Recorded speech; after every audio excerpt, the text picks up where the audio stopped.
নেত্রকোনার বারহাট্রা উপজেলার কাকুরা বাজার এলাকা থেকে বিপুল পরিমাণ ভারতীয় পণ্য সহ একটি কাভার্ড ভ্যান জব্দ করেছে পুলিশ।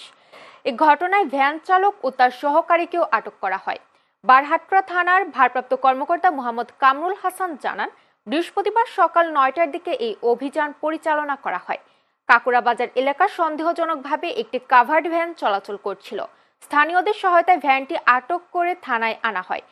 পরে ভ্যান থেকে ভারতীয় শাড়ি, থ্রি পিস সহ অন্যান্য পণ্য জব্দ করা হয়।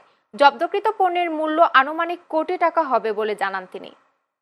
স্যার, আপনাদের কোন এলাকা আছে? আমরা বলছি আশেপাশে এলাকা আছে। তারা বলছে যে আমাদের এদিকে কাভার্ড ভ্যান আপনি দ্রুত আসেন। ওরা আমাদের পুলিশ টহল করে দ্রুত ইয়েতে যায়, কাকুরা বাজার এলাকায় যায়। ও একটা কাভার্ড ভ্যানকে আটক করলে জনগণের সহায়তা আটক করছে। তো জনগণের উপস্থিতিতে ওরা তারা একটা কাভার্ড ভ্যান খুলে একটা কাপড়ের গার্ড খুলছে।